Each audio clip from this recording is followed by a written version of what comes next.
Colin Powell has rightly said, there are no secrets to success. It is the result of preparation, dedication, and hard work. This is precisely what our whole journey of Iccubea and IMACE 2023 was all about. Planning, hard work, determination, and success. 2 days of running around excitement, horses, and persistence. And here, we are gaining our way back towards the last turn of this journey. Here, we present to you a small glimpse of this conference. Can we have the video, please?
Thank you so much. I'm so sure you all are back with zeal and energy after such a brainstorming conference. On this note, a very pleasant evening to one and all present here. I, Anjali Srivastav, and I, Praful Shankar, on behalf of PCET's Pimpri Chinchwad College of Engineering and Organizing team, heartily welcome all the esteemed dignitaries, session chairs, invited guests, and eminent faculty members for the valedictory function of the 7th International Conference on Computing, Communication, Control and Automation, Iccubea 2023, and 2nd International Conference on Innovations in Mechanical and Civil Engineering, IMACE 2023.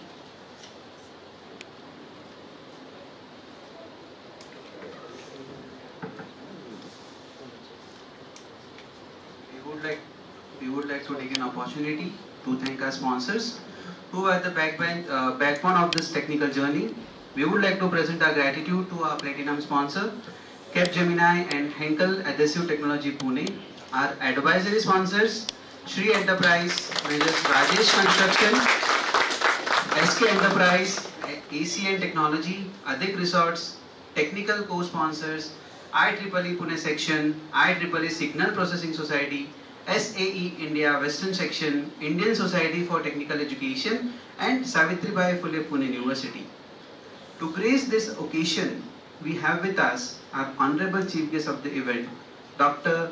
Deepak Pathak, Professor Emeritus at IIT Bombay, Dr. Prasad Sete, Executive Vice President, Capgemini Engineering Pune, Professor Mandar Khurjekar, Section Chapter Coordinator, IEEE Pune Section, Shri Nilesh Adkar, Henkel Adhesive Technology Pune, Dr. Nilkant Chopde, Deputy Director PCCOE, Dr. Kishore Kinge, General Chair Iccubea 2023.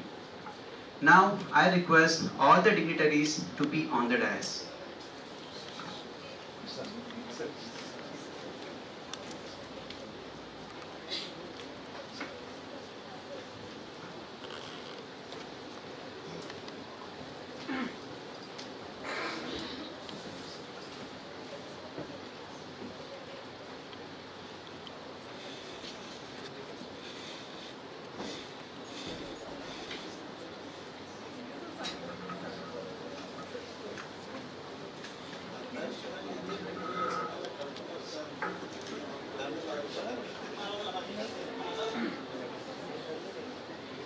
We once again welcome you all.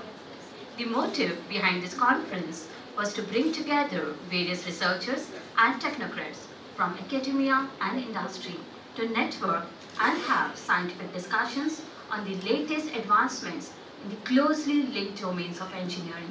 We believe these 2 days have indeed created an open platform for new research and collaboration amongst the international community of participants and invited delegates.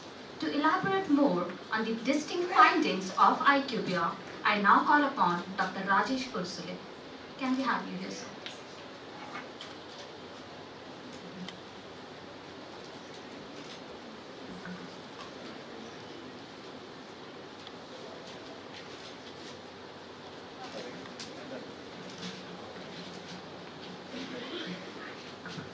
Thank you, Anjali Madam.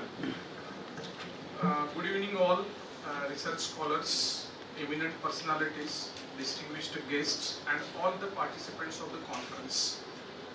Research is what propels humanity forward. It is fueled by curiosity. We get curious, ask questions and immerse ourselves in discovering everything there is to know.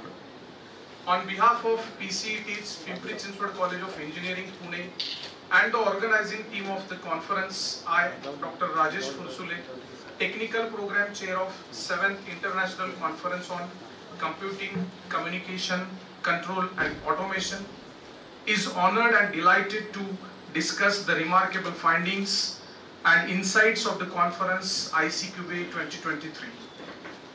This conference has once again brought together brilliant minds and the pioneers in the fields of technology and automation to share their cutting-edge research and innovations.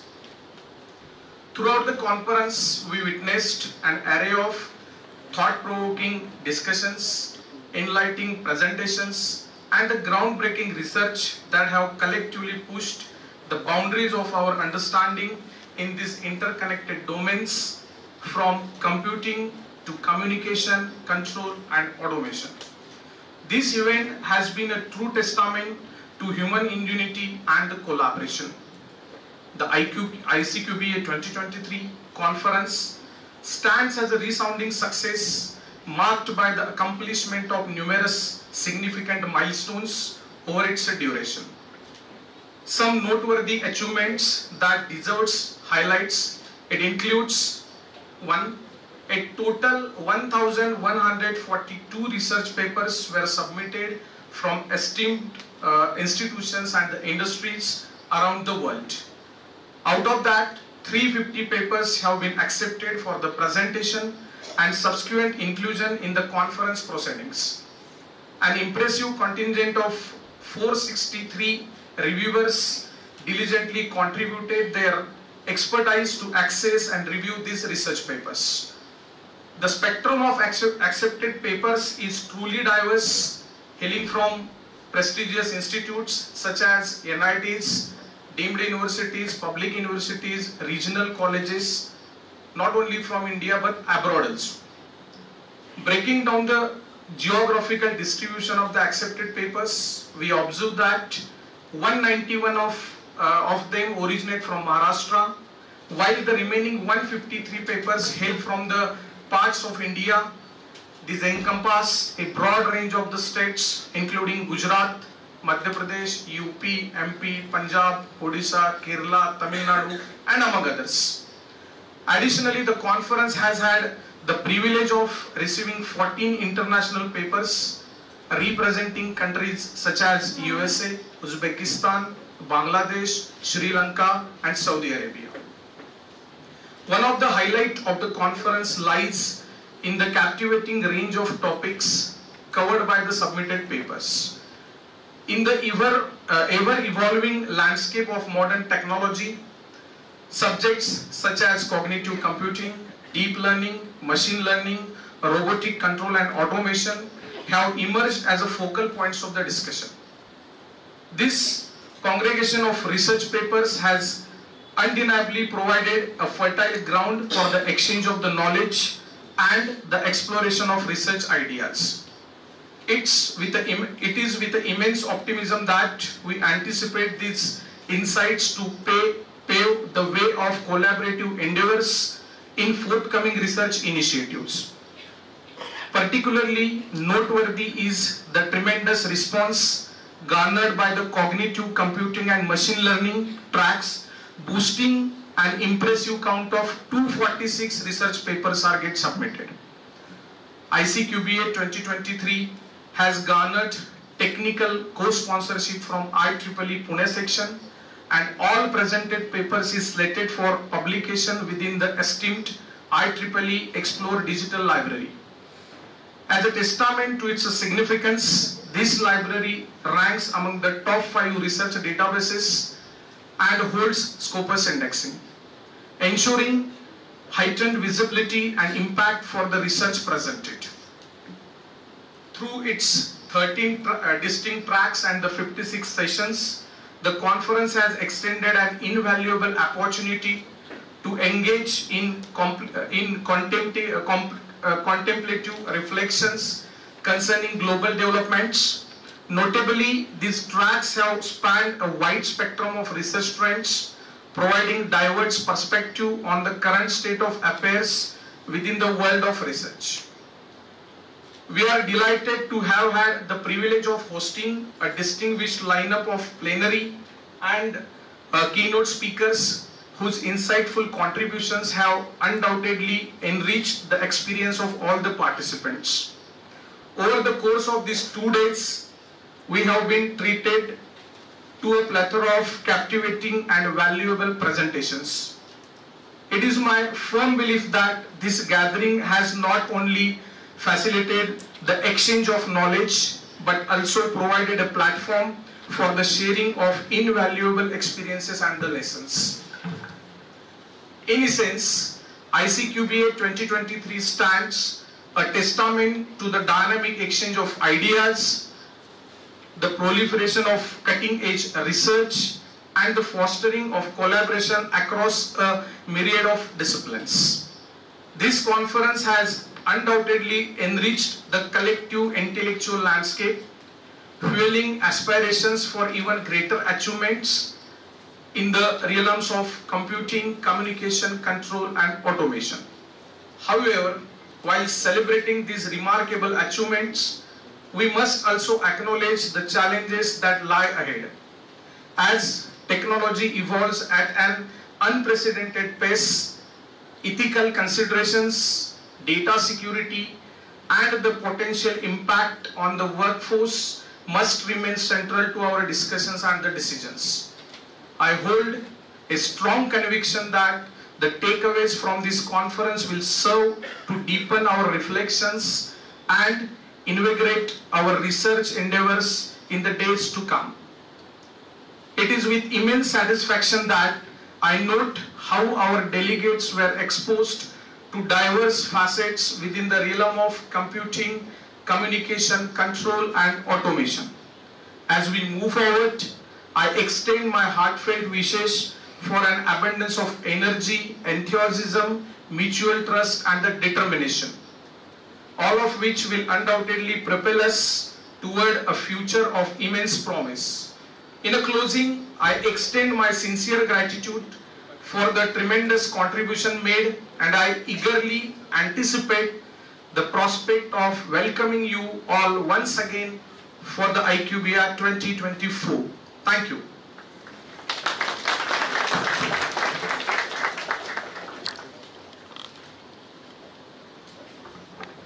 Thank you so much, sir. Speech is power. Speech is to persuade, to convert, and to compel. I now invite Dr. Sanjay Matekar to present the distinct findings of IMACE 2023. Please.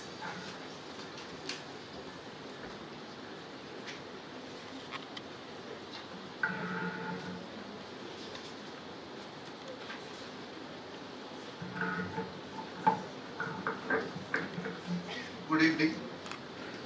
Good evening all distinguished guests on the dais and off the dais. I am Dr. Sanjay Matekar, the Co-General Chair of 2nd International Conference on Innovations in Mechanical and Civil Engineering, IMACE 2023.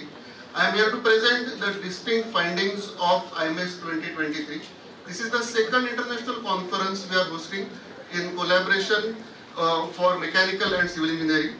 The theme of this year's conference was Green and Smart Systems, that is, go green regularly by energy efficient novelties with sustainable and modern alternative materials to reuse, reduce, recycle and improve the technology. Aligned to this theme, the papers were called in the following tracks. For mechanical engineering, we have called the papers in modeling, simulation, optimization techniques, smart materials, biomedical engineering and technology, thermal and fluid engineering, alternative and renewable energy, smart manufacturing, sustainability in design, industry 4.0, mobility, interdisciplinary and other emerging topics. For civil engineering, the tracks were waste and wastewater management, plans for sustainable environment, smart cities and construction technologies, alternative structural designs, transportation and environmental geotechnics, automation and soft computing in civil engineering. We got an overwhelming response of researchers for all these tracks. We have received around 261 research papers through the conference management toolkit. The papers were received not only from Maharashtra but from a large demography of country, states like Gujarat, Karnataka, Tamil Nadu, Uttar Pradesh, Rajasthan, to name a few, and also we received paper from Nepal. The papers were checked using the authenticate plagiarism software. Papers having less than 15% similarity were considered for the review process. The review was conducted 2 reviews per each paper, and for this we received help from around 125 reviewers from various eminent institutions. A total of 160 papers were accepted and presented on these 2 days, 18th and 19th August, that is today and yesterday, in online and offline mode. Total 28 sessions were conducted, which set a tone for collaboration among the researchers. After the post-conference scrutiny, these papers will be published in one of the 6 identified journals. This year we have identified 6 journals, namely UPB Scientific Bulletin Series D, Mechanical Engineering. Second is Journal of Mines, Metals and Fuels. Third is World Journal of Engineering. Fourth is Journal of Engineering Research. Fifth is Open Engineering, and sixth is Environmental Research, Engineering and Management. So after the post-scrutiny, the papers will be submitted to the journals, and all these journals are Scopus indexed.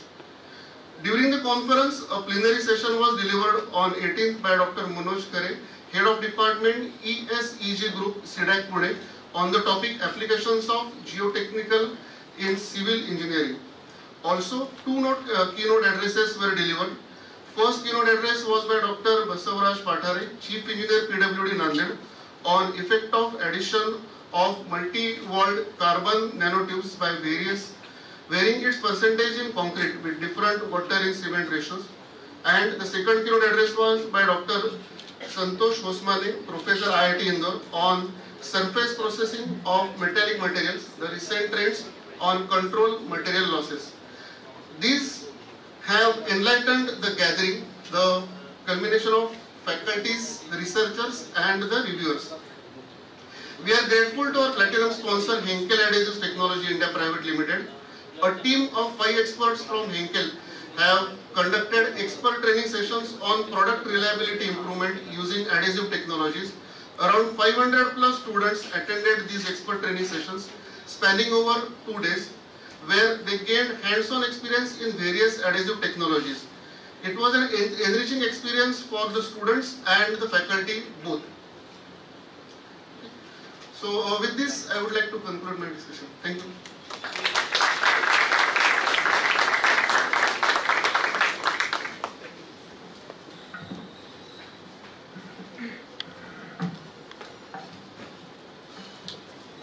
Thank you very much, Dr. Rajesh Khurshule and Dr. Sanjay Matekar sir, for all the insights of this 2 days global symposia.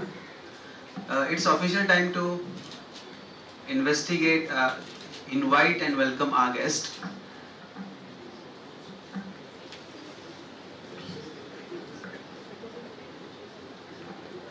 It's indeed a moment of extreme pride and honor to have with us Dr. Deepak Phatak sir, Professor Emeritus at IIT Bombay. I request Dr. Nilkant Chopade to please felicitate sir.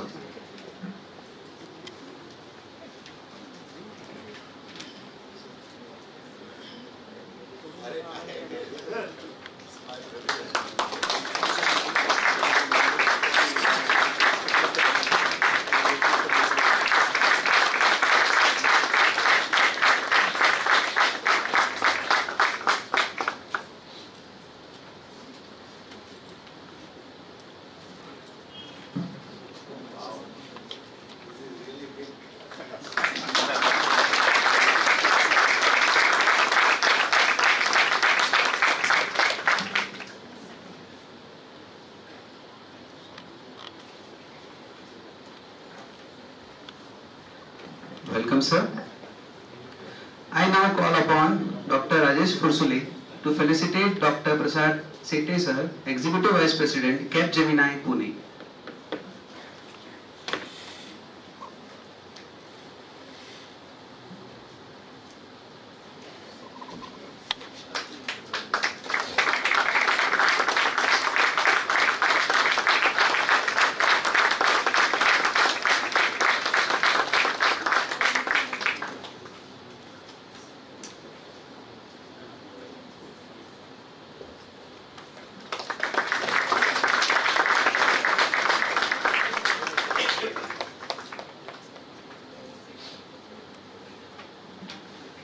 Welcome, sir. I request Dr. Sanjay Matekar to felicitate Shri Nilesh Adkar, Henkel Adhesive Technology, Pune.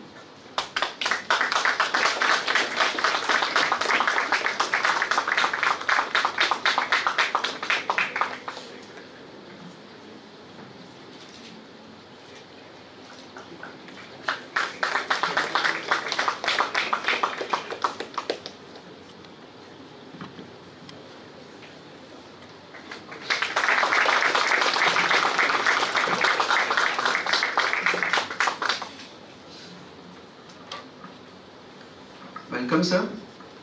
I now invite Dr. Kishore Kinge to felicitate Dr. Abhijit Khurpe, Secretary IEEE Pune Section.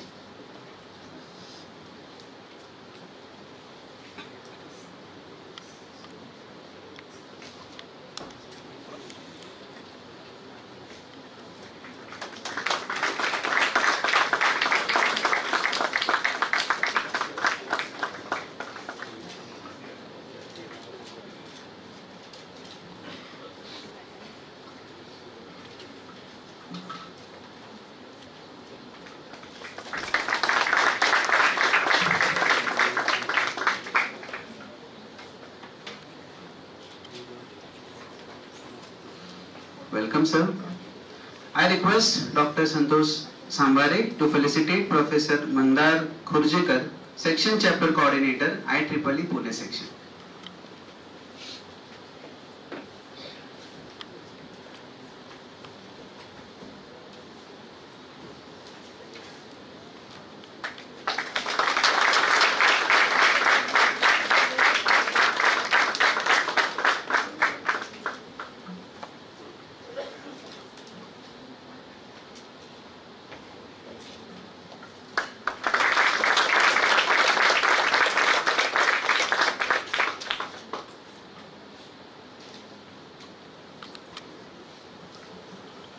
Welcome, sir. I now request Dr. Ajay Gaikwad to felicitate Shri Rajesh Chitte from Rajesh Construction.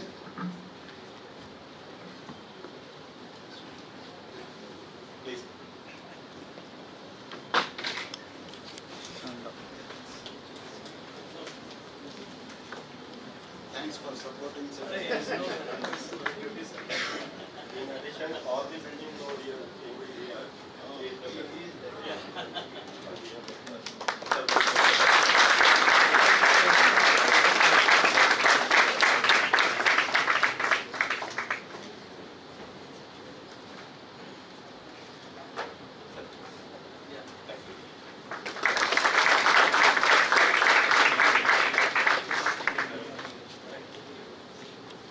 A warm welcome, sir.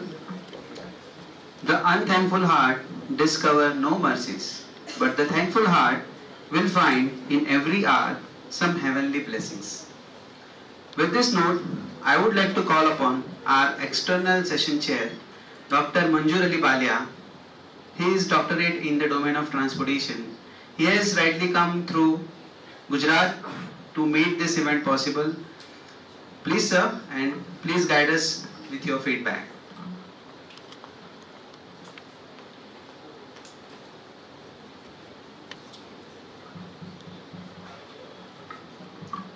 Dignitaries on the dais, of the dais, ladies and gentlemen, I want to share my experience with this conference. I was a session chair into the track of transportation and environment geotechnics. There was a wonderful paper, almost 10, around 10 numbers of papers was presented. It was very excellent and very informative, insightful, knowledgeable, as well as very informative papers. And the hospitalities and food, as well as whatever the management has been done by the organizing team, I would like to congratulate them for organizing such a very good event. Thank you so much.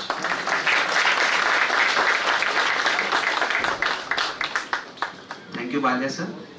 Now we have with us Dr. T.V.K. Gupta sir.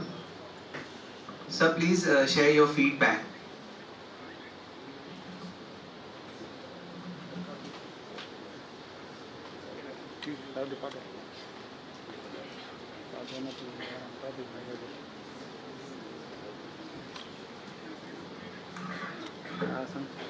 Good evening everyone.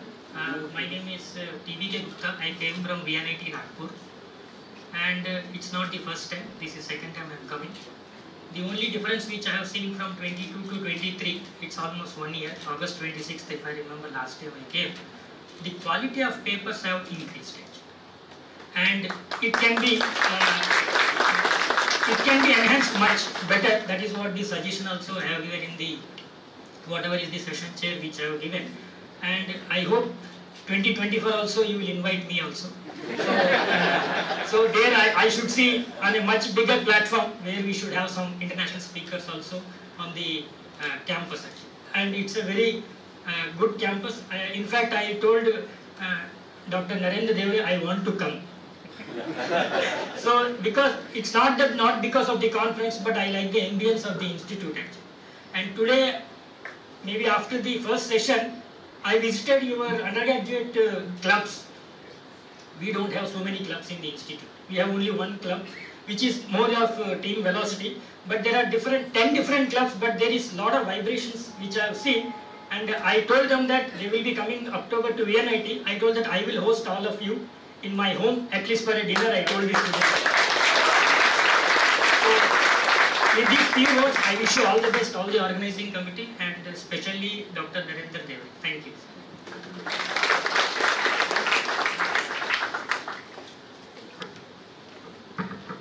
Definitely, sir. We are going to invite you for further conferences. Kind words are short and easy to speak, but their echoes are truly endless. Today we have with us Shri Nilesh Adkar from Henkel Adhesive Technology, Pune. I kindly request him to please address the gathering. Sir, please.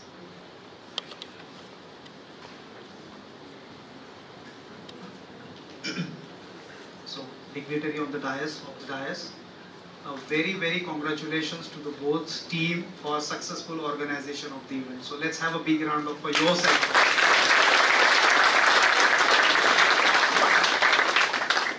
Sir, it's my, the feedback that makes us really better and better day by day. And I also see a tremendous change from the last year, this year. With the same amount of energy, passion, the way you are driving the program, I hope we will be even happy and everyone like to come here again and again. Yeah. So with this note, I think into the finding, anyway it's mentioned that all the Henkel team members were here, we were also a part of this, this event, and we wanted to give something to the students. But why? Let me give you some example. How many of you know Statue of Unity, the tallest structure? I think everybody. Vande Bharat? Everybody. The recent Pune Metro? Yes, everybody. We feel pride, are we? Yes, we even feel much pride because we also supply adhesive there. So yes, so this is about the pride. When the train is running on a bridge, when we are driving our car, maybe a Samruddhi highway, expressway, okay? When a mummy carrying the baby on a cradle, putting a diaper, even there, the adhesive is there. So we are also there for a safety and security. So imagine a situation where there is a limited amount of steel, cement. So you are from a construction background. Imagine if there is a limited amount of cement available in the market. Steel, electricity, what will happen? So this imaginary situation itself look like very scary. But you know, this is possible.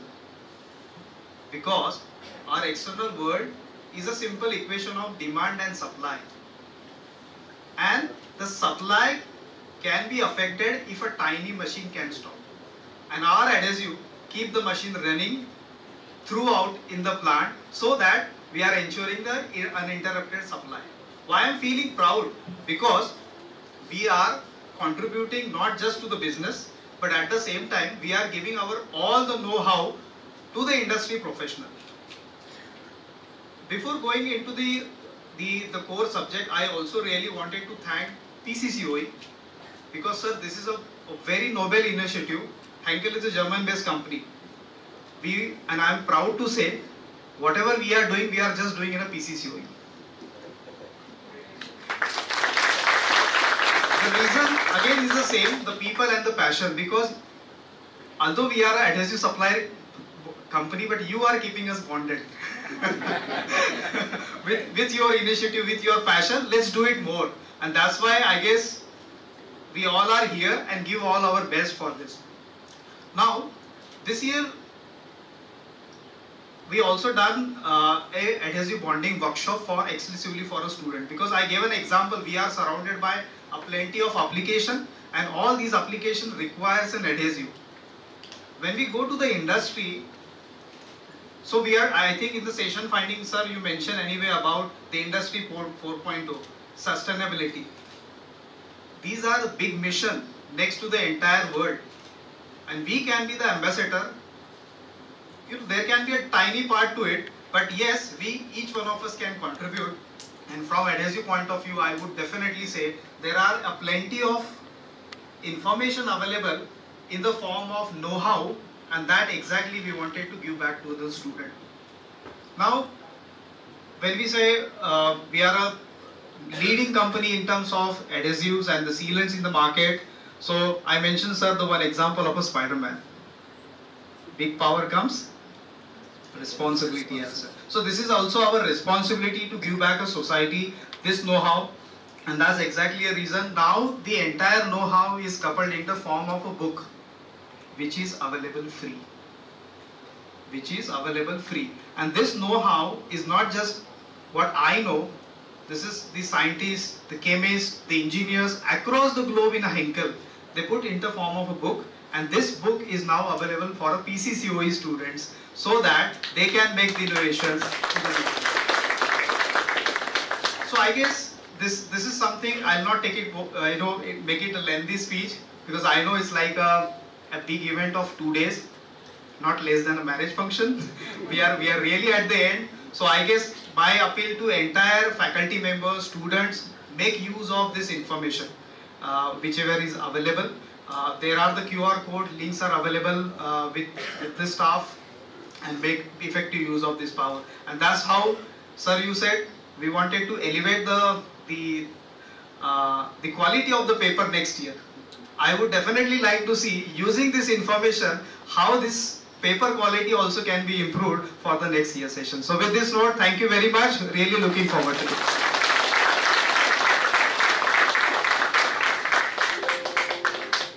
Thank you, sir. We wish to have same bonding for future journeys. When the whole world is silent, even one voice becomes powerful. Today we are privileged to have with us Dr. Prasad Sette, Executive Vice President, Capgemini, Pune. Basically, he is a graduate in Mechanical Engineering from Sardar Patel College of Engineering, Mumbai. Sir has done his post-graduation in Business Management from Wellington Institute, Mumbai. He is having more than 30 years of experience, enriched experience at various capacities. I request Sir to address the gathering.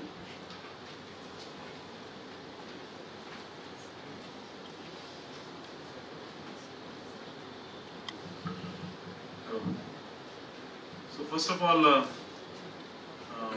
many thanks to the management of PCCOE for inviting me here for the keynote speech and also for this valedictory function.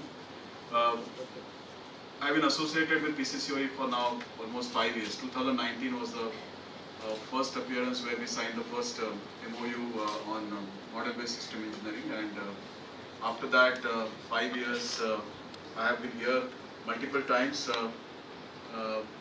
for either inaugurating a lab on a specific skill or the last visit which I had about 6 months back where I addressed more than 500 students in the other auditorium. We had a very engaging session there. So every time when I come here, it's a very exciting journey. I get a lot of ideas from Dr. Kulkarni, Dr. Chopre, Dr. Kolte, and it appears like it's an extension of our own Capgemini setup and facility. That's the kind of a collaboration that we have established over a period of 5 years.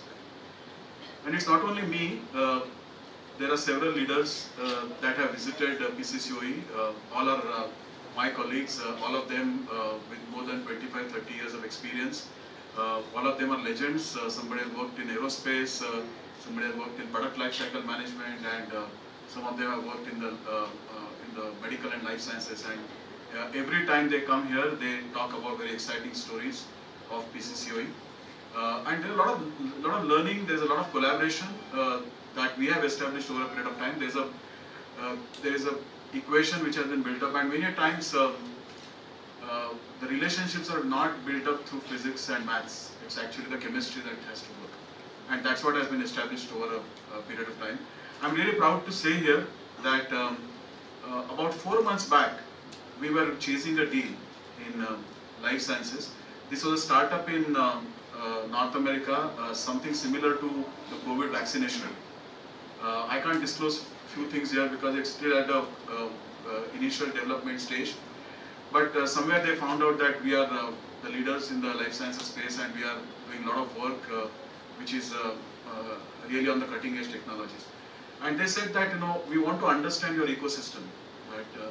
How do you really do this? Okay, without revealing too many things, but we want to understand your ecosystem.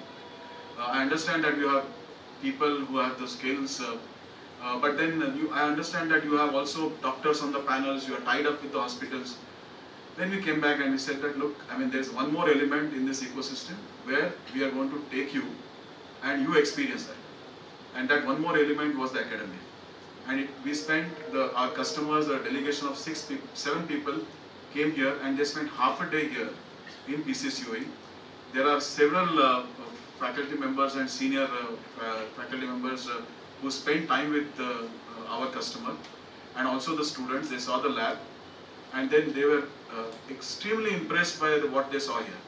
So they really saw that these are the elements of the ecosystem which is actually making all this R&D work in the life sciences work for them. And we won that deal. That customer is now with us. It's more than 6 months into the relationship. And I talk about several success stories. This is one of the recent and most important success story with a company which is a startup. Sometimes very strange to say this, but then startup is looking at such kinds of very critical elements like academic. Talking about collaboration, as I said, apart from the faculty members, there are students, there are several of my colleagues who are associated as program champions to make, we have 4 MOUs with PCCOE. And collaboration and cooperation, it works, it goes hand in hand.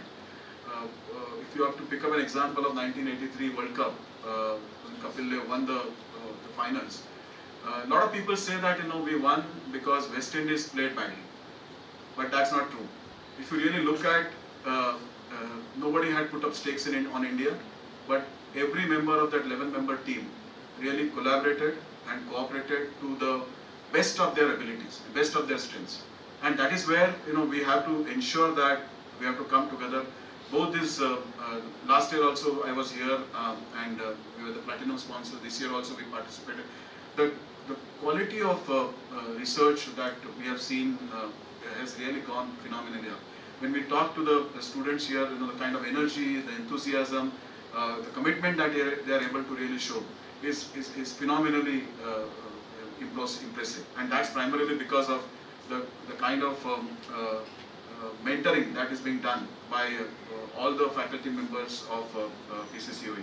So innovation and research is I would say the heart and soul of what we do as a part of Capgemini engineering, and these are all critical elements which are extremely important from the business point of view in the research and development business that we are into, and that really goes hand in glove as far as things are concerned.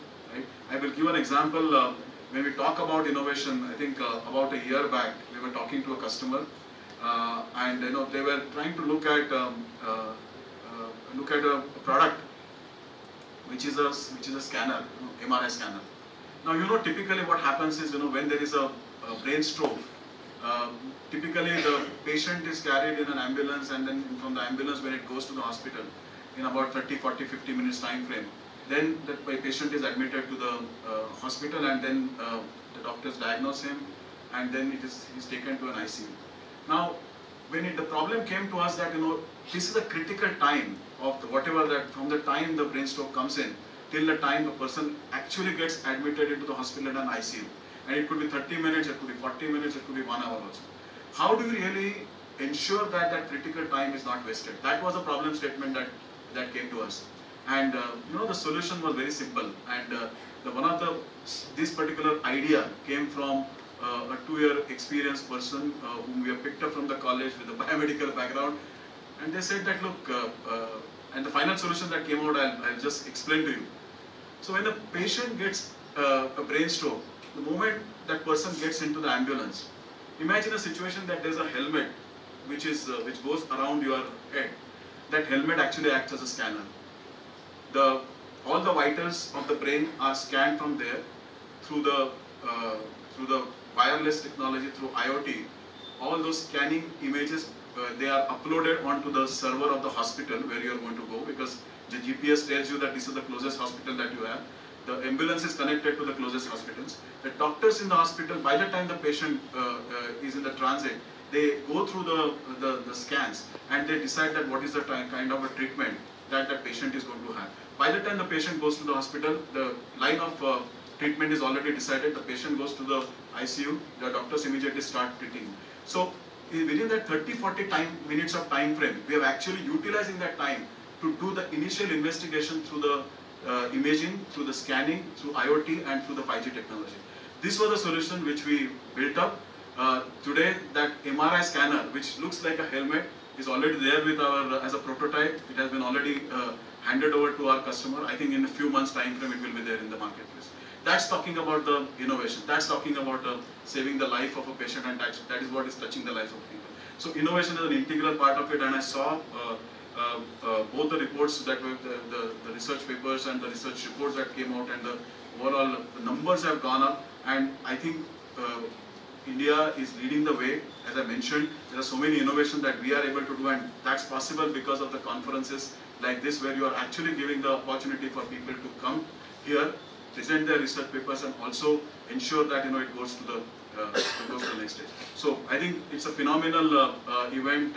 We are thoroughly impressed with the way in which we have been able to work with PCCOE, and wishing you all the best.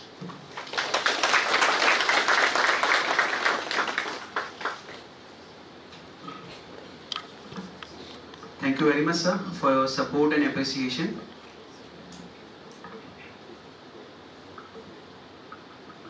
Now, I would like to call upon, before that, I would like to quote something. A great person attracts great people and knows how to hold them together. I would like to call upon Professor Mandar Khurjekar, Section Chapter Coordinator, IEEE Pune Section, to address the gathering. So please.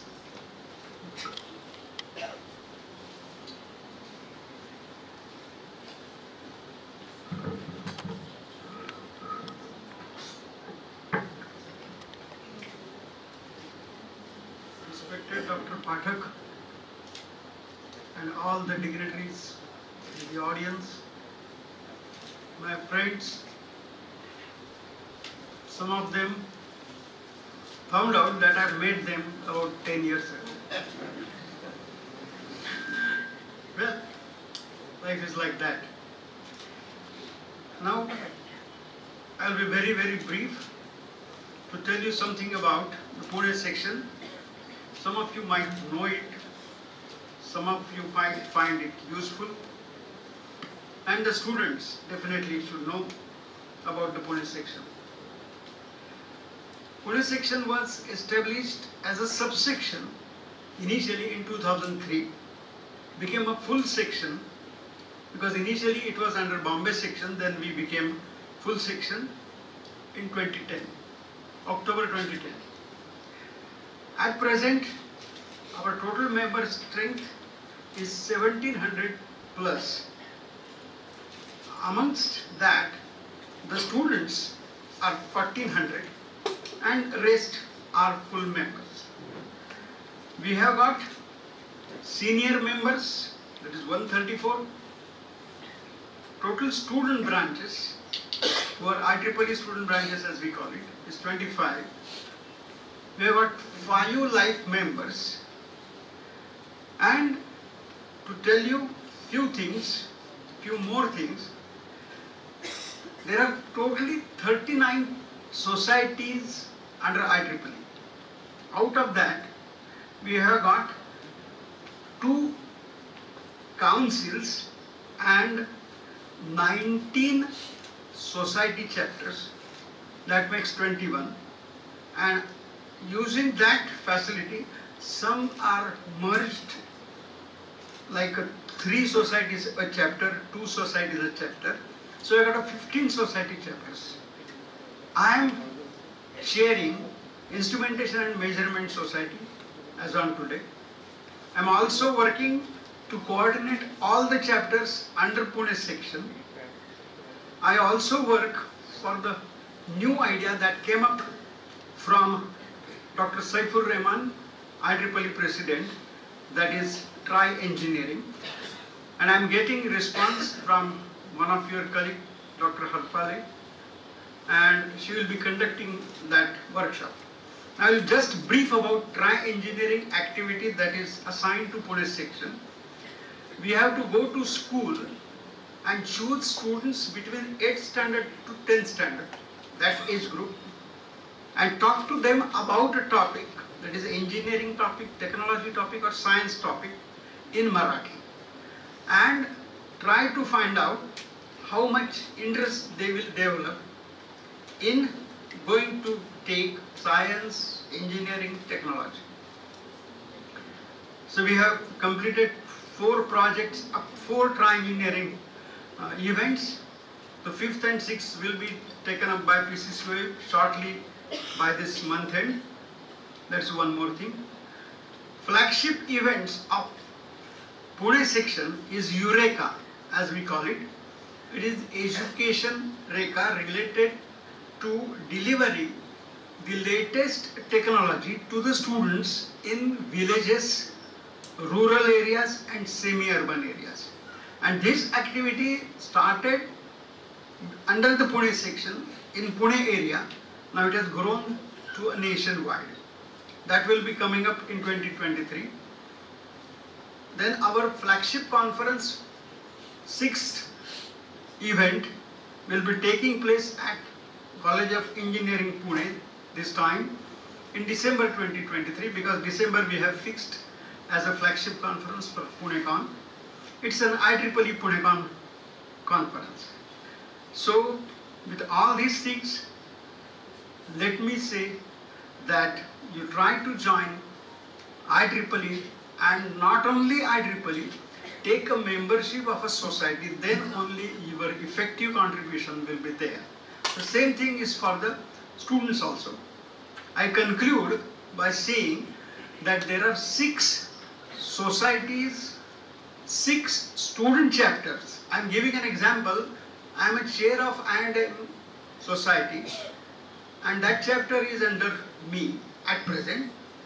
We have got a students, members, who are also member of IMS society, and we call it as IMS Society Student Chapter.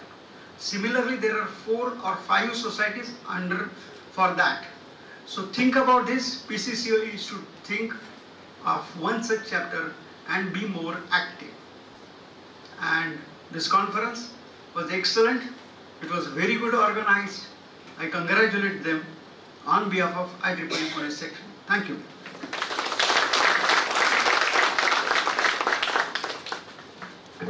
Thank you so much, sir. Our event today is graced by individuals who have not just witnessed the change, but have been the catalyst for it. I'm delighted to introduce the eminent Dr. Deepak Phatak, our today's chief guest, whose insights and experiences promise to enlighten and inspire us all. Sir has completed his master's in instrumentation.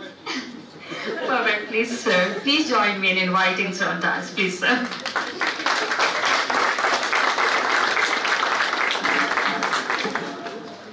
Oops. Dear friends, I'd like to begin by thanking Professor Sambare, who relentlessly pursued me to ensure that I actually come here, and to Dr. Kulkarni, who made a point to personally meet me and accommodate my sort of confusing movement plans to ensure that I am here. And I am so glad that thanks to the lesser traffic on Mumbai-Pune road, I reached well ahead of time and had the opportunity to listen to Prasad Chete. Believe me, it was a treat to the eyes and feast to the mind. In fact, as I will comment later on, several of you might be busy in parallel sessions. That's a dilemma that all research conferences face. But I hope you have the recording of that event, and I would urge all of you to please listen to the great work that is being done by Capgemini in collaboration with the academics.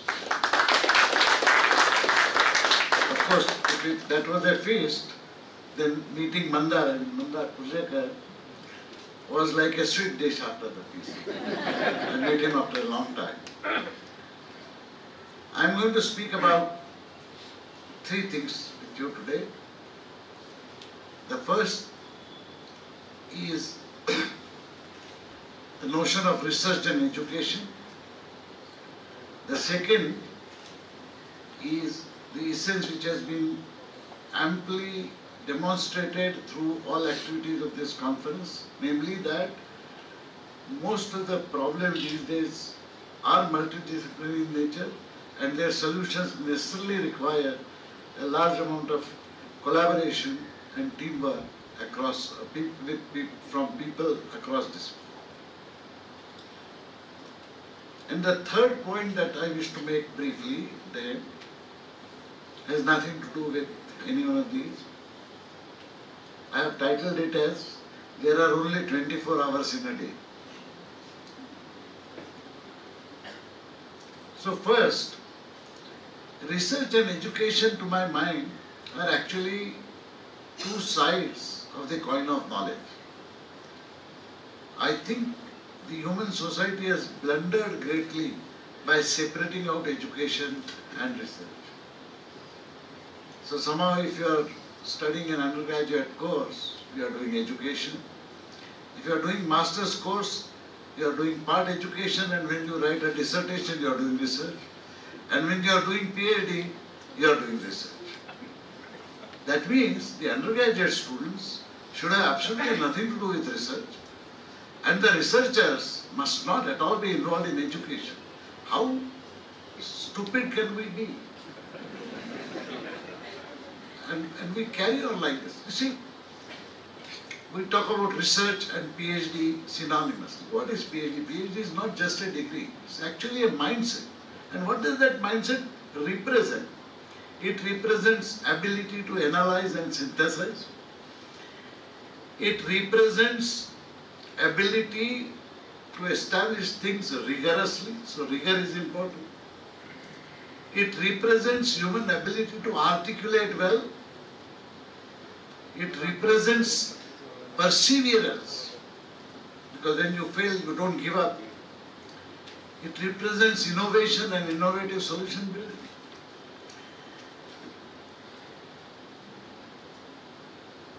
PhD is merely a public acknowledgement that you have reached a certain level of maturity in all of these. But tell me, don't we want a 5th standard student in the school to be able to articulate well?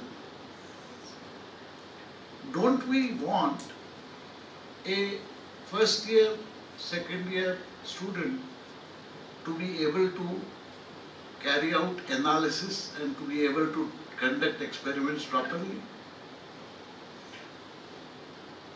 Do we not want rigor to be understood in simple mathematical expression, whether it's a high school student or a college student or a degree student? Do we not want every student, irrespective of where that student is, to be able to persevere and not give up? Do we not want people in the industry to come up with innovative solutions to complex problems? We want all of that. I tell you, in industry I have come across a large number of such great solution providers who do not have a formal PhD but have the PhD mindset completely established. Sadly, I have seen a lot of people in academics who have a PhD but their mindset is orthogonal to the PhD mindset. Now this must be corrected. And I am very happy to see that in this conference, you have the presence of both teachers and students who together form the two sides of the coin. And therefore, I hope that going forward, it will flourish. But the real important thing for those of you who are teachers is to ensure that the research that you carry out, or at least the research mindset that you develop, rubs onto your students. I am tempted to take a few minutes to tell you a story, an incident that happened with me. I used to be the coach of the Institute chess team, and I had just become a young teacher. The other students were part of the team with whom I used to play. They were pursuing their BTech degree. And one of the students came to me with a question paper, the terminal exam, set by late Professor K.C. Mukherjee. K.C. Mukherjee was known to set some very tough questions. He gave me that paper and said, Deepak, how do you solve question number 3? I took the paper, read the question, realized immediately that I can't solve it. And I returned it to him saying, I am a computer science professor. He says, no, but your basic degree is in electrical engineering. Then I had to admit that I can't solve it. But by now I was a teacher, so I suggested, why don't we go and ask the great professor himself? So we tagged along to the electrical engineering department, climbed up. He was sitting in this cabin, he saw both of us, and with that paper dabbling in my hands, he started smiling. When we went in, he asked us to sit down. And he smiled at me, he said, so, Fatak, question 3, huh? So, then we started looking at the students. The student asked, sir, what is the solution? And he told him nonchalantly, I don't know. And he was shocked. Then Mukherjee turns to me and says, Fatak, this is actually a part of unsolved problem. The researchers are struggling for the last 10 years. But you know, this batch is so smart, I thought somebody will solve it. Now, had this happened in a regular university from which I had come with my undergraduate, the college would have gone on strike, vice chancellor would have been get out. Syllabus ka bahar ka sawal. And the whole university will go mad if they find out that even the teacher doesn't know what the answer is. This story did not end here. The students, a large number of those students were from Hostel 4. Hostel 4 in IIT parlance has been known as a madhouse. In fact, they wrote a book, old schools, that hostel is demolished now, they are rebuilding it. Now in IIT hostels there is a great tradition. If some important event happens where a hostel excels, like an inter-hostel hockey match or a chess tournament or a debating competition or whatever, then they have a milkshake party in the evening. milkshake was the costliest drink officially permitted on the campus those days. So that evening these kids threw a milkshake party and they were enjoying.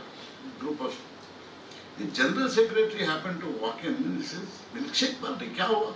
Something has happened which I don't know as a general secretary. And one of the students said, oh, you don't know? The great Professor K.C. Mukherjee thinks that we can solve unsolved research problems. So we are celebrating. You see, this is the ethos. IITs have not fallen from the sky. They are made by the same people like you and me. But it is the ethos. It is the ethos where the teachers believe that challenging students is the most important and correct way of enforcing right education mindset. And where students do not mind getting challenged. And in fact, it is such challenges which actually enhances both not just the stature of the institute, but the stature of the academic program that I am so saddened by the fact that I see question papers of university system, you know, part A, explain something. Part B, write short notes on. Part C, some small problem. I am more surprised, unpleasantly, because this is what used to happen 50 years ago when I completed my undergraduate studies, and I was a beneficiary of that practice. Questions were being repeated from the previous years. Once I discovered that, I got a lot of time to play chess, to participate in debating competition, etc., etc., because you had to study very little to score good marks. Now, when will this practice end?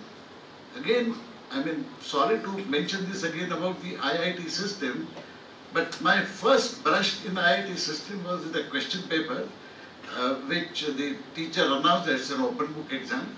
And I sheepishly asked him, great Professor Isaac, so which book can I bring? Oh, he said, you can bring any number of books. So I was very happy. I had read 1 or 2 books, but I carried 4 books there. And when the question paper came, I was so shocked. It should normally have a title which says, solve any so many questions out of these, so nothing of that sort. Then questions did not have part A, part B. Problem 1, problem 2, problem 3, problem 4, question paper ends. And I read all the problems and realized that none of those problems had absolutely anything to do with either the solved problems or unsolved problems that I have seen in the book. They were all. It was also an open time exam. I asked him, 2 o'clock the test starts. He said, normally it should take about 2 hours, but you can sit as long as you want. I left that exam at 6 o'clock in the evening, and I was not the last man out. There was still one joker sitting there. And Isaac was moving around with the, his style of invigilation was very funny. He will read everything that was being written, and you will occasionally hear a big slap. Not that idiot, read that book. I got 2 that day. I was completely frustrated when I reached home. In the hostel, I mean, and I could solve 2 problems partially out of the 4. And I was a reasonably good student earlier.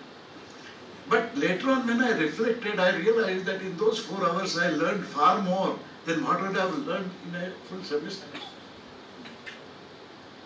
Why can't our teachers and our students practice this kind of give challenge and take challenge later? Why doesn't a teacher feel ashamed if he or she has to repeat any question from any of the past examinations? These are hard problems, my friend. I talked about the research and education as a duality. Please remember that this challenging attitude in education is equally important in challenging yourselves with the research problem to do the best of your work. Sorry for elaborating this, but this has been a very deep spot in my heart, so I thought I will share with you. The second point that I wish to mention to you is the nature of problems that you face and the solutions. They are all multidisciplinary. I mean, In fact, your conference is about that. Unfortunately, it so happens that the conference sessions are organized around a single theme. So if I am interested in attending talks on that particular theme, I will miss all other themes. But that's a separate issue. Many of you would be familiar with the 14 grand challenges which the US National Academy of Engineers has announced. And you will notice every problem to be a multidisciplinary problem. Providing clean drinking water, cheap solar energy, so many, I mean, all 14 of them. So these are very, very important, and all of them require collaborative teamwork. In fact, it is to strengthen this understanding also, I would suggest that people should listen to Mr. Shetty's keynote address, because he has actually created a very nice way of industry-academia collaboration through which the human talent is channeled into solving multidisciplinary problems. And of course, he calls it talent search. But he's actually, what he's doing is he's creating talent. So I told him that, you know, if you have extraordinary students, they will automatically do extraordinary work. Not much is required except guiding. But this mechanism, this collaboration and this methodology actually permits ordinary students to be so well trained that they do extraordinary work. And I think that should be the essence of any education that we do. After all, that is the essence of any research that we do. In all these activities going forward in multidisciplinary, there was a talk about the metro, right? Metro being multidisciplinary. I had the fortunate privilege of being an advisor to Nagpur Metro when the MD suddenly came to IIT Bombay once and said, we want to use 5D BIM, 5-dimensional building information modeling system. Now, all of us had understood 3D, so what is this 5D? And I said, I don't know anything about it, but I learned about it, that they add the dimension of scheduling and the dimension of cost to the conventional drawing. And wonderful, that's one of the few projects in the world which is being done in time and within budget. And that has been possible because people from multiple disciplines have collaborated and worked together. And you would know that building a metro requires, like any other problem that you mentioned. Now, unfortunately, we have classified all our education into defined disciplines: computer science, electrical engineering, mechanical engineering. So a computer scientist must not know anything about mechanical. In our times, when the course used to be a 5-year duration course, in the first 2 years we were rigorously trained in all aspects of engineering. And we were told very clearly, it doesn't matter what particular brand engineer you become, but basic engineering you must know. In fact, there were teachers who told us mechanical engineering is called the mother of engineering, all other engineering. Today, if you ask a computer science student, it is scoff at. That is a tragedy, and that should be somehow our. So my request would be that even in the conventional teaching that you are required to do, because you are all affiliated to a university, and that's another tragedy in this country, this affiliation system. In spite of institutions which are autonomous, their autonomy ultimately gets limited by certain bogus rules imposed by the university system. This affiliation, I am told, the affiliation system exists in 5 countries of the world: India, Nepal, Pakistan, Sri Lanka, and now Bangladesh. That is because these were British colonies which never believed that every institution can be an autonomous system. They do not follow this system in their own country. So when will we get rid of this nonsense? I don't know. You go to United States, who have one of the most dynamic educational systems of the world, I mean, there's no such nonsense. Every institution is an autonomous institution. Selecting faculty members for an institution, you require a committee with external experts. And you know why these rules were framed? Because the British never believed that you will actually do a job well yourself. So you have to have an external people. You ask a Stanford president to have an external person from anywhere, and he will eat you up. This nonsense is not tolerated. He will say, my institute is capable of selecting so many people. After all, I have so many Nobel laureates. When I visited Stanford, they had a big wall, and they had Nobel laureate photographs, and only 1/3. So I asked one professor saying, why this is an empty, oh, that's for future, he said. That's the level of confidence that they have. There is no reason, absolutely no reason why every institute in India cannot have exactly the same thought process.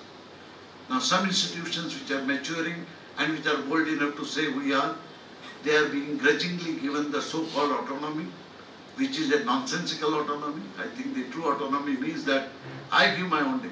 See, you look at IIT system. There are so many IITs, but every IIT is an independent institution. I give my own degrees. I decide which degrees to give.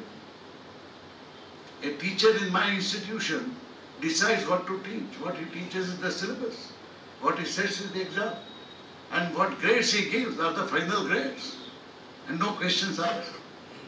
That also means an immense amount of responsibility. But that is the autonomy which permits a teacher to translate his or her research into educational problems. Anyway, much can be talked about it, but I would request that keep this in mind. Much is talked about artificial intelligence and machine learning. These are activities which are important, not in their own specific sense, but because they are important in practically every solution that artificial intelligence is not new by the way. I remember having read a book in 1972 by Duda and Hart. Popularly, I am known to be a database person, and but there was a time when I used to dabble in image processing and signal processing, thanks to my late Professor Kekre. And Duda and Hart's book actually introduced supervised and unsupervised classification, which is the hallmark of everything that we do. Why did AI did not flourish so well for all these years? And that is because the entire concept is centered around the human ability to train models with adequate amount of data. Now, you neither had that kind of data earlier, nor you did have computing power to process that. In the last 10-15 years, things have changed completely. We talked about IoT devices. You know, the amount of data that is getting generated today is amazing. And you also have extraordinary computing power too. He can make a car run without a driver. I mean, that autonomous vehicle thing will not come without absolutely an amazing amount of pre-analyzed. In fact, Google has gone ahead to the extent of releasing the entire data for research community, not for commercial purposes. So when you have such humongous data and more data is getting collected as we speak, and when you have tremendous computing power, no wonder then that the machine learning algorithms will yield smarter and smarter results. I mean, ChatGPT is an example of, well, I will not get into that controversy, but it is very, very important that a student and researcher of any discipline should at least be aware of the possibilities of what AI and ML can do to help him or her in their own research and come. The last point I would like to make, I titled it clumsily as there are only 24 hours in a day. And this tells us that while we may live for 100 years, we have very limited time at our disposal given the kind of activities that we do. This is true for a student, this is true for a teacher, this is true for every human. There are only 24 hours in a day. And we want to do more and more of our activities. We want our research to be meaningful. We want our teaching to be important. You know, setting up of a question paper takes enormous amount of time for each teacher that I know. In fact, I remember my colleague Professor Sada, who was an invigilator to a re-exam that was being conducted. I had given the paper. He came to me angrily and said, Pathak, you have repeated one question. I said, no, we never repeat questions in our paper. He said, no. No, he said, I have seen this 3 years ago. So 3 years ago, I was advising a New India Assurance Company, and I had learned about how they actually calculate the premium that is to be charged based on the number of cases and the number of insurance claims that have been made, etc. So I had composed a problem for my data processing course. I had taken a variation, and the question asked was slightly different, but Sada did not agree. He said, no, almost all the question is same. You see, this is the kind of peer pressure that we feel in the institutions by me. That if I make a mistake, my own colleague is able to come and shout at me saying, Pathak, you repeated this question, is not possible. When we said JE and GATE papers, it's a 7-day activity, out of which 2 days are spent only in reading questions of all the previous papers. That is the amount of time you require to set a question paper in your own subject also. And then you have to spend more time in solving it to ensure that students are able to solve it. How can you do these activities? Because there are only 24 hours in a day. So there are two ways in which you can do that work. One is you work like Isaac and discover a 25th mythical hour in 24 hours. I don't know how to do that because, well, I'll take a few more minutes to tell you a very interesting anecdote about how we were in England to do hard work. Isaac used to work in the night, day, every evening after dinner he will come back to the department and go home at 5 o'clock, 6 o'clock in the morning. And he would expect all his young teachers to be present with him. Most of us did. I am proud that I still continue to inculcate that habit. But one of these days he said, where is Sada? I have not seen him for a week. I didn't say anything. 3-4 days later, where is Dami? Late Professor Damdere. I have not seen him for last 2 days, meaning last 2 nights, because days everybody was there anyway. This time I could not continue. I said, Jimmy, have a heart. They just got married recently. And he looks at me and says, what has marriage to do with this? I didn't know what to say. I was looking at him with a gaping mouth. Then he realized what he said. And then he smiled and says, Pathak, we must tell their spouses that their husbands are primarily meant for the computer science department. Occasionally they will come home. I could not contain. I said, Jimmy, tell us once, what is your expectation from us teachers? He absolutely without blinking an eyelash, he said, you should be able to work for 3 days and 3 nights continuously, at least once a week. I don't know what twice a week would have. I said, Jimmy, that is too hard. He says, Father, go find some other job. If you want to be a teacher in this institute, you have to be able to do this. Now that, we are so lucky that we received that kind of training and mentoring. Anyway, I'm sorry for digression, but I thought, why I mentioned this is also another reason. Whether you are a student or a teacher, it does not matter. But there is no substitute for hard work, because there are only 24 hours in a day. And you have 2 choices. Either you can simplify your work by copying previous questions, by not spending enough time in preparing for a course, or by not spending enough time on translating your research into education. That is an easier way out. But most of you are conscientious people, you would like to do that. So if you have to do it within 24 hours, then there is no choice but to work harder than what you are doing. All of you are doing hard work. And that will also send a very positive message to students that look, if my teachers are able to work so much hard, there is no substitute for hard work. You know, please understand that people much smarter than all of us for the last 4,000 years have been struggling to find a substitute for hard work. Nobody has succeeded. So there is no choice there. Of course, you don't have to be as mad as me or Jimmy, but you can add one more hour, somehow. So there are two things that I would suggest here. One is better time management. And that is something that we consciously do not do. If we do the time management, I mean, see, I have been able to spend most of my time because I have learned to sleep less. But I am in a perpetual backlog of sleep. So you know how I cover it? I sleep in the car, I sleep in the flight. If you make me sit here for some time, I'll go to sleep there. So I have taught my body to take sleep whenever it is available. But please try to run time management. Time management is part of the management. And that is another tragedy of our educational system. All engineering students, first of all, they must not know anything about other disciplines. And none of them should know anything about management. Which is, again, I mean, it is to be done because management is essential in everything that you do. But we don't sort of teach. So time management is one important thing. And the second thing I would like to suggest is try to learn to do things right the first time. Because second time means you are spending additional time in doing the same thing. This is harder.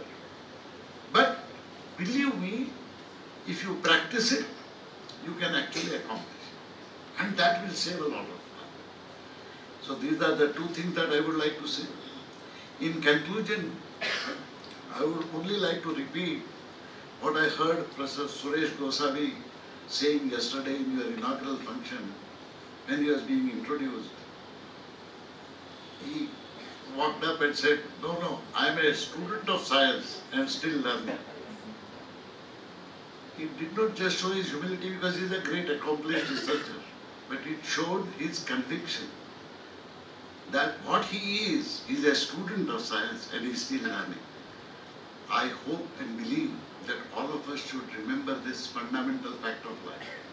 No matter what research we do, no matter what our accomplishments are, we must remember that we remain students till the end and we keep learning.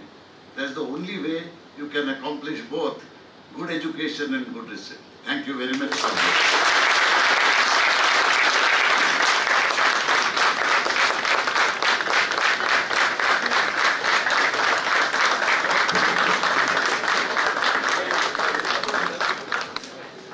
Thank you so very much for the thought-provoking address, sir. Moving ahead, the Department of Mechanical Engineering and Henkel Adhesive Technologies, Pune have developed two courses, Loctite Adhesive Technologies and AI/ML-based Reliability Engineering. For these courses, Henkel Adhesive Technologies have designed books by international industrial experts. I request the delegates on dais to kindly inaugurate the book. Please.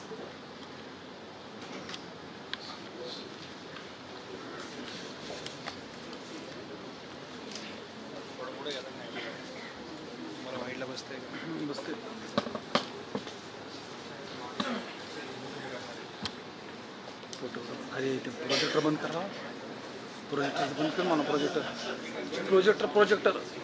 Of कर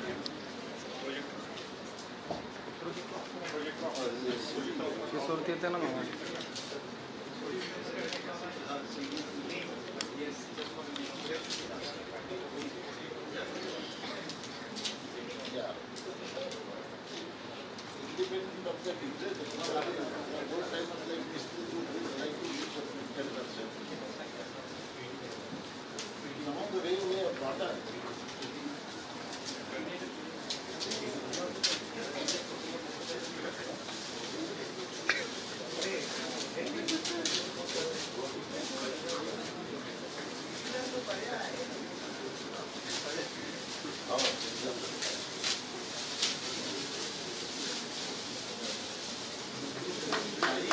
Can we have a huge round of applause, please?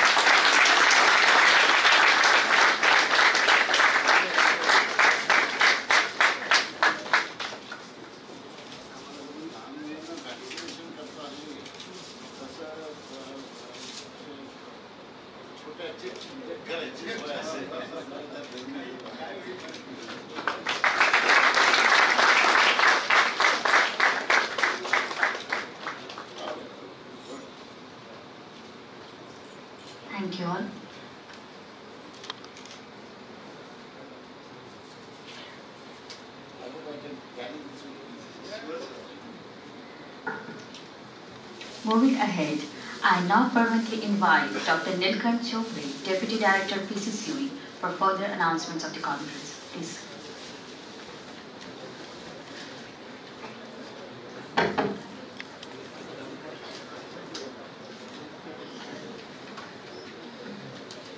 So after listening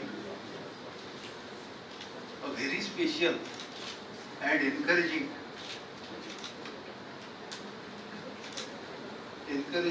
motivating talk by Honorable Dr. Pathak sir, we would like to make few announcements again. So, in order to culture the, create the conducive culture which is supporting academics and research, as rightly pointed out by Dr. Pathak sir, two sides of a coin. So we started with an international conference in 2015, and it was the first international conference.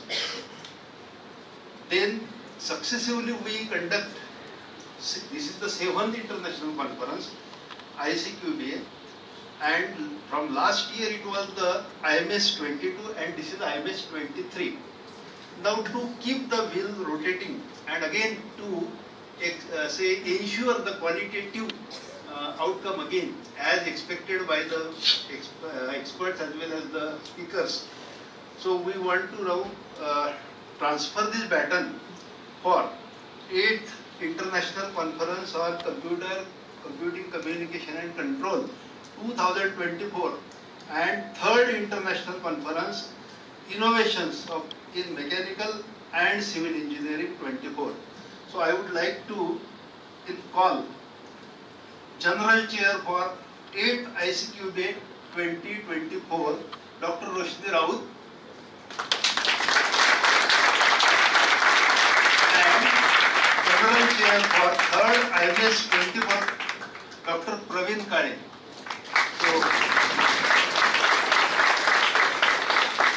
So I invite one by one, first Dr. Roshni Raut and Dr. Praveen Kale to express few words or few planning regarding their concept. And first pattern of transfer. Yeah, please.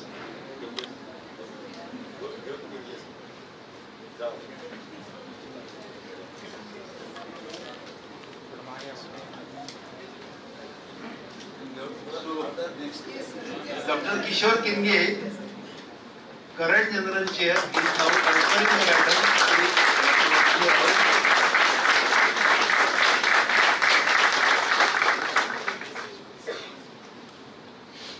I invite Dr. Gaikwad sir and Dr. Kade sir.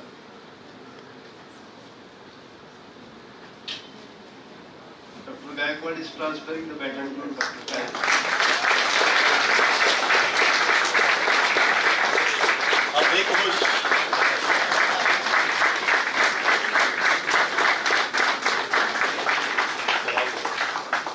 Again, I will expect and invite the participants for the next 24 conferences together.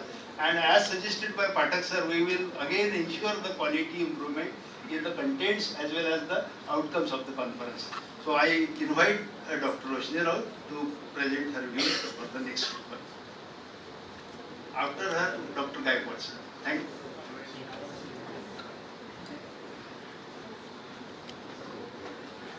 Thank you, sir. So I welcome dignitaries on the dais and off the dais.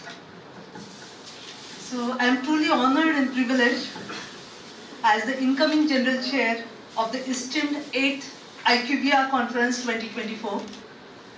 I would like to express my sincere gratitude to Dr. Govindan Kulkarni sir, Director, Pimpri Chinchwad College of Engineering.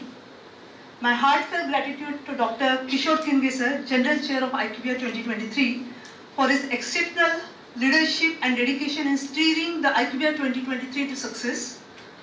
And congratulations to Iccubea 2023 team.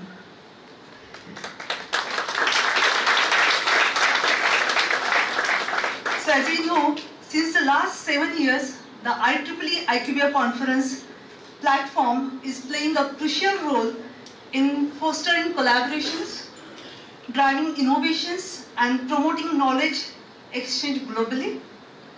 And we are excited to work for the Iccubea 2024 on a path that maintains this tradition and drives us towards the new horizons. And as we know, Iccubea is a multidisciplinary conference that aims to bring together researchers, experts, and practitioners from various fields related to communication systems, control engineering, and automation technologies. Iccubea provides a platform for researchers, engineers, and practitioners to exchange ideas, present their research findings, and discuss the latest trends and developments in these interconnected domains. In the Iccubea 2024, we are aiming to add two more things you can say. First is, we'll try to bring informative workshops and panel discussions which will create a space in which a group of people can meet to discuss questions, brainstorm ideas, identify problems, and make decisions and try to develop the solutions for it. Second is, we'll try, Iccubea 2024 will have more international participations and we'll try to keep our target 40%. And for this, and for the successful organization of Iccubea 2024, we seek support from the Iccubea 2024 committee, which will be formed soon, and we look forward to collaborating with the IEEE, which is our prominent technical sponsor since last 7 years, and would like to invite partners and sponsors.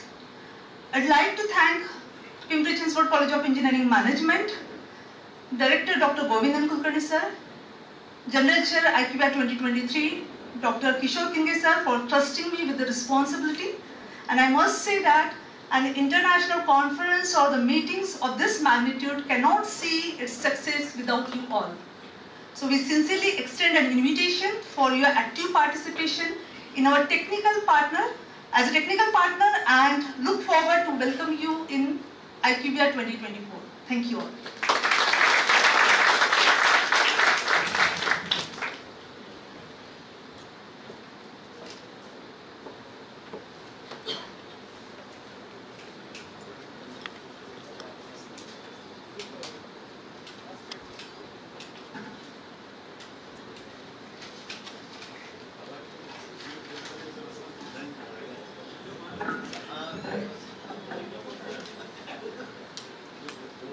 Good evening all.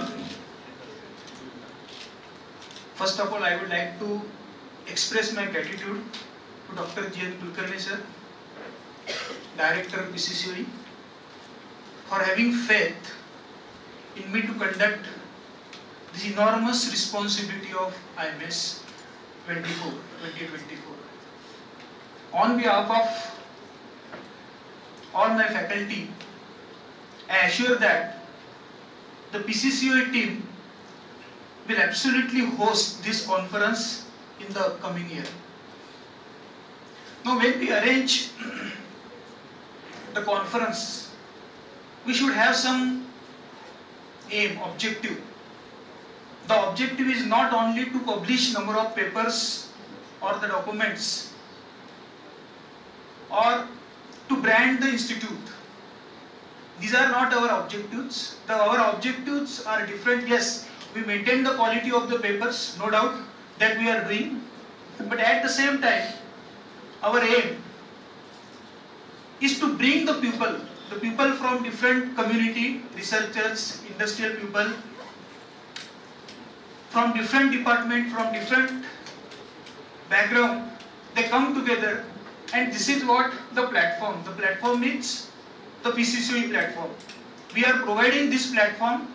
The people will come together, learn together, because already sir has given the direction. We are not only the publishers or something. We are coming together here for the learners. Therefore, come together, learn together. This is what our objective, and that we will continue. On the basis of that, again I very much thankful to Dr. Kulkarni sir that he has given this responsibility. Thank you very much. This is our objective.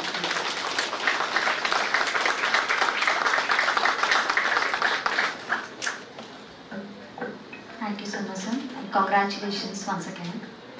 As we come closer towards the end of this valedictory function, I now request Dr. Ajay Gaikwad to propose vote of thanks. Please.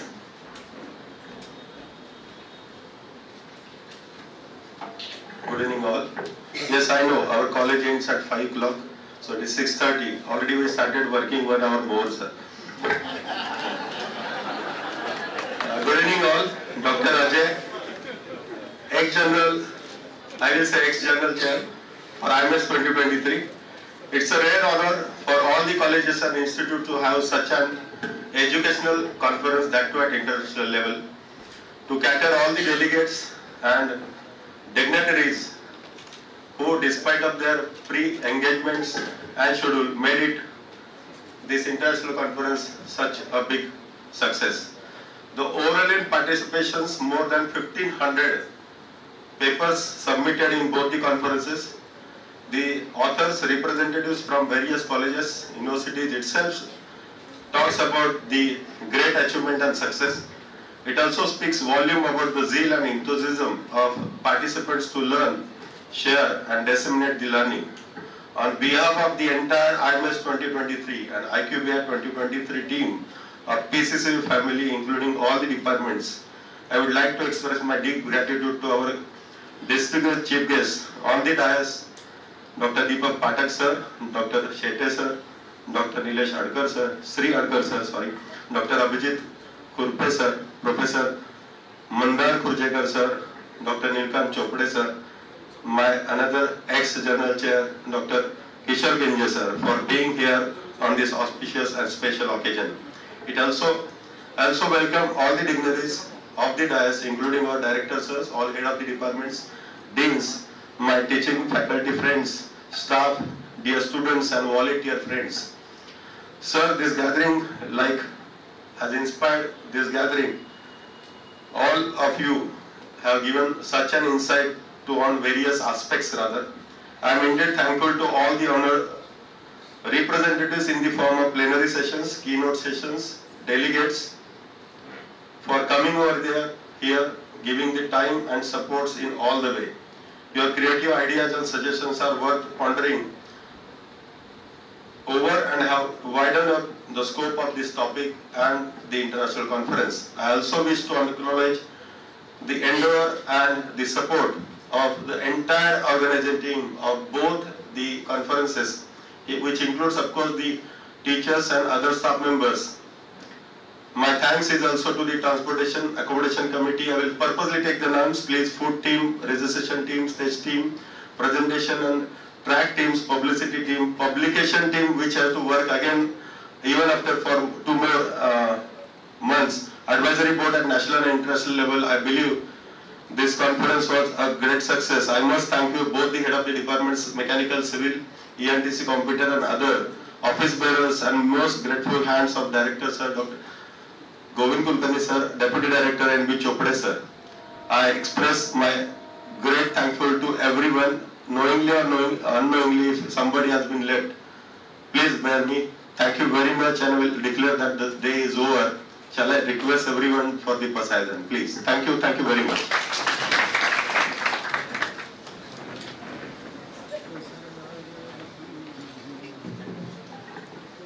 Hari Om Ata Vishwatmake Deve Yeri Bhagyadne Toshave Toshoni Mazadyave Pasayadan He Je Kharanchi Venkati Sando Taya Satkarmi Rativadho Bhuta Paraspare Zado Maitra Jivanse Duritanse Timirajavo Vishwaswadharma Sure Paho Jose Vanchilato Telaho Pranijat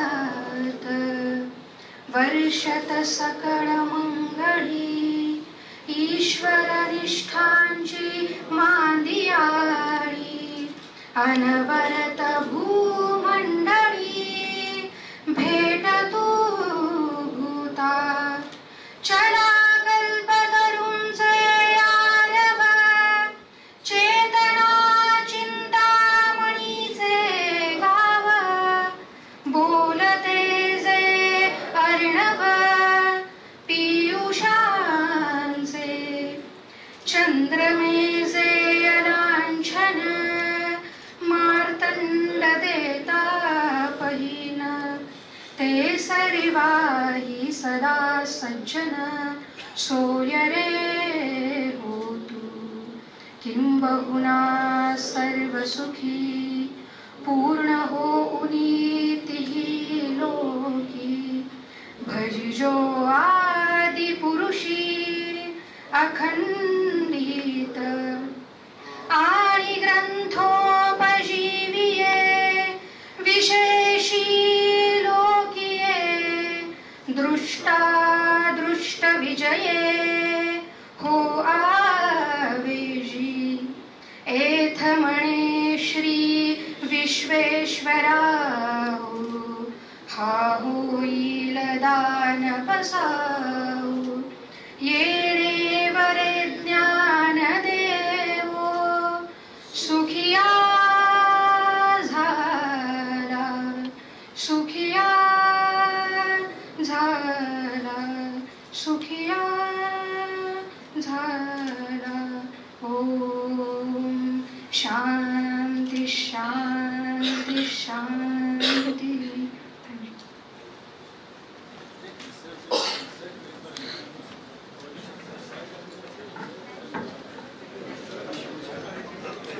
I declare that event is officially ends here. See you soon in 2024. Thank you everyone.